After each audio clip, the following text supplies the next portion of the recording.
आज की इस वीडियो में हम बात करने वाले हैं चैट जीपीटी की। आप में से ज़्यादातर लोगों ने इसका नाम सुना होगा, बहुत सारे लोगों ने इसको यूज़ भी किया होगा और बहुत सारे बच्चों को नहीं पता होगा कि चैट जीपीटी क्या है।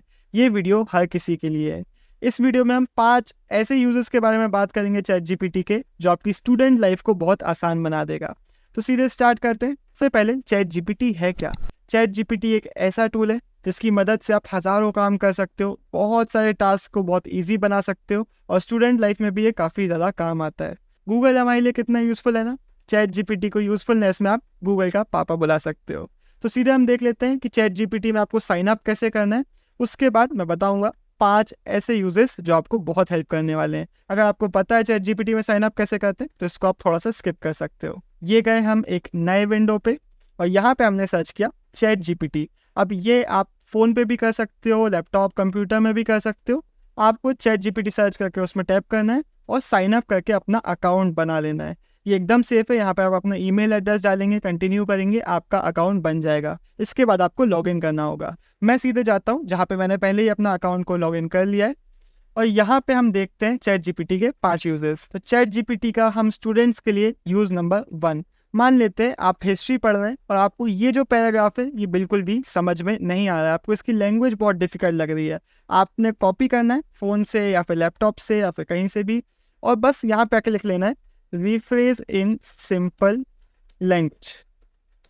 कुछ भी लिखिए, simple language, make it easy, explain in easy terms, कुछ भी लिखिए। ये आपको 1 सेकेंड के अंदर अंदर पूरा पैराग्राफ सिंपल टर्म्स में एक्सप्लेन करके दे देगा।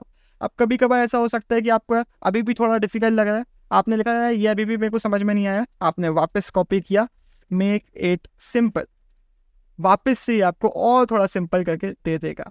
इस तरीके से आप किसी भी एनसीईआरटी के टेक्स्ट को समझने में चैट जीपीटी का यूज़ कर सकते हो। यूज़ नंबर 2, मान लेते हैं आप पॉलिटिकल साइंस पढ़ रहे थे और आपको ये पैराग्राफ थोड़ा इंपॉर्टेंट लगता है या फिर आपको समझ में नहीं आ रहा है कि इस पैराग्राफ से क्या क्या क्वेश्चंस बनाए जा सकते हैं।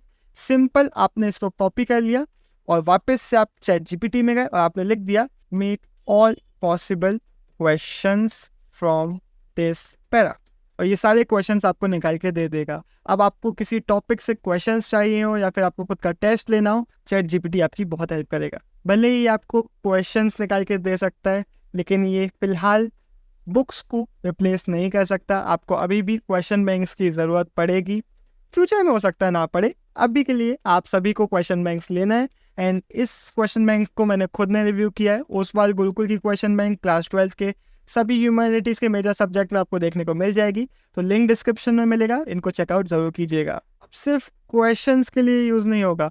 पॉइंट नंबर 3, अगर आपको कोई टॉपिक बहुत इंटरेस्टिंग लगता है और आप चाहते हो कि मुझे इससे रिलेटेड थोड़ी और नॉलेज चाहिए, आप चाहते हो कि मुझे और डिटेल्स पता हो, तो मैंने ये एनसीईआरटी का पूरा टॉपिक कॉपी पेस्ट कर दिया, एंड में लिख दिया give more details related to this topic, और इसने बहुत सारी डिटेल्स निकाल के मुझे दे दी।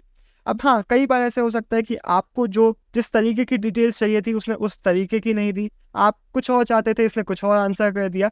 हो सकता है आपको इसको एक बहुत सुपर इंटेलिजेंट ह्यूमन की तरह देखना है।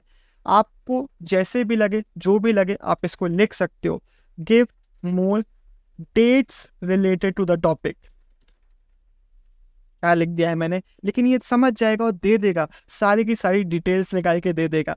तो एक बहुत समझदार इंसान है जिससे आप क्वेश्चंस कर रहे हो, जिससे आप चैटिंग कर रहे हो, वो सारी की सारी चीज़ें आपको बताता चला जा रहा है। अब हमारे चैट जीपीटी का यूज़ नंबर 4, मान लेते हैं आप ये टॉपिक पढ़ रहे थे, आपको इसके नोट्स बनाना है और आपको इसमें चैट जीपीटी की हेल्प चाहिए। आपने इसको कॉपी पेस्ट किया एंड आपने लिख दिया हाईलाइट इट्स मेन पॉइंट्स, और ये इसको हाईलाइट करके दे देगा। या फिर आप लिख सकते हो शॉर्टन इट, और ये शॉर्टन करके दे देगा।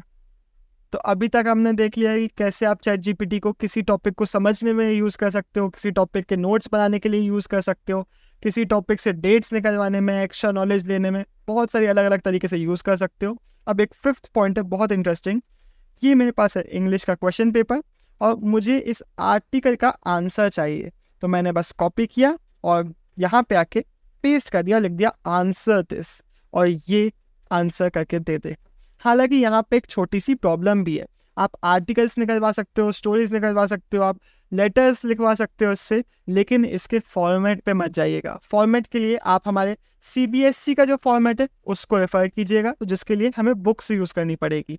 ये आपको हेल्प करेगा लेटर्स की बॉडीज देने में, तो आपको पूरा कंटेंट पता चल जाएगा कैसे हमें लिखना है। यहाँ पे भी आर्टिकल का कंटेंट इसने बढ़िया दिया है, तो इस तरीके से आप इसको यूज़ कर सकते हैं। तो इस पूरी वीडियो में मैंने आपको 5 अलग अलग तरीके बताए ChatGPT को स्टूडेंट लाइफ में यूज़ करने के। हर तरीके में एक चीज़ कॉमन थी कि मैं इसको एज अ टूल यूज़ कर रहा था। यहाँ पे कुछ गलतियाँ होती है जो हम कर देते हैं। आपको कभी भी ये नहीं करना है कि हिस्ट्री क्या है, पॉलिटिकल साइंस के क्वेश्चन लिख दिए, उसका आंसर निकाल लिया और वो पढ़ के चले गए बोर्ड में एग्जाम्स में देने के लिए, या फिर पूरे चैप्टर की समरी मांग ली, वो लेके चले गए, वो पढ़ के चले गए। नहीं, ChatGPT गलतियाँ भी करता है। इसको स्मार्टली यूज़ करिएगा और इसको ध्यान में रख के यूज़ करिएगा इस बात को कि ChatGPT गलतियाँ करता है। तो एज अ टूल जब तक आप यूज़ करें तब तक ये बहुत पावरफुल टूल है, बहुत ज़्यादा पावरफुल टूल है, लेकिन इस पर ओवरली डिपेंडेंट मत हो जाना, अपना दिमाग भी यूज़ करते रहना। अगर आपको इस वीडियो का पार्ट 2 चाहिए जहाँ पे हम और भी ऐसे आइडियाज़ को डिस्कस कर रहे हो ChatGPT को यूज़ करने के, तो आप कमेंट बॉक्स में लिख सकते हैं। ऊपर आपको टाइम टेबल की वीडियो देखने को मिल जाएगी, उसको टैप करिए और टाइम टेबल बनाइए अगर आपने अभी तक नहीं बनाया है तो। बाय बाय, साइनिंग ऑफ, देवटाइन गुड़िया।